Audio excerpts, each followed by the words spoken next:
दान म्हणजे काय, दान कसं करायचं असतं, कोणत्या प्रकारे करायचं असतं, कोणत्या वस्तूंचं करायचं असतं. दान म्हणजे आपल्या मनापासून एखाद्याला दिलेली वस्तू, मग ती कोणत्याही स्वरूपात असते. केवळ पैसे दिले, मदत केले याला दान म्हणत. मदत करणे हे दान नाही. दान हे सत्पात्री असावं लागतं.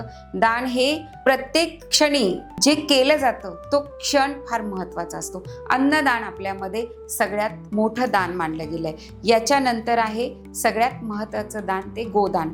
गोदान म्हणजे गाय दान द्यायचं नाही, तर गोरक्षणासाठी जे पण दान करता येईल ते दान तुम्ही करायचं आहे. खूप महत्वाचं आहे, कारण आपण गाय पाळू शकत नाही, पण गायीला खाऊ देऊ शकतो, अन्न देऊ शकतो. म्हणून अन्नदान हे सगळ्यात महत्वाचं आहे. एखाद्या गरजू व्यक्तीला जे तुम्ही देता ती असते मदत, आणि एखाद्या ठिकाणी तुम्ही आपल्या कमाईतला काही भाग देता ते असतं दान. तुम्हाला अन्नदान करायचं असेल तर आपल्याकडे आपली संस्कृती इतकी सुंदर आहे. आपल्याकडे मठ आहे, स्वामी समर्थांचा मठ आहे, गजानन महाराजांचा मठ आहे, सगळीकडे अक्कलकोटला, गाणगापूरला इथे अन्नदान सतत होत असतं. या ठिकाणी जाऊन तुम्ही अन्नदानाची पावती जरूर फाडा. कधीही रिकाम्या हाताने येऊ नका. ते दान सत्पात्री दान ठरलं जातं, कारण तो तुमचा 1 रुपया सुद्धा एक तांदळाचा दाना म्हणून दान मध्ये गिनला जातो. तर दान कसं करावं याला फार महत्व आहे. अशा प्रकारे दानाचं महत्व समजून घेऊन अन्नदान, गोदान, तर दानाचं महत्व समजून घ्या. कारण आपल्याला जो भगवंताने मानव देह दिलेला आहे, आपल्याला जी बुद्धी दिलेली आहे, आपल्याला जे काही संपत्ती ऐश्वर्य दिलेलं आहे ते दानासाठी जरूर वापरा. तुमचं कल्याण झाल्याशिवाय राहणार नाही. जय गजानन.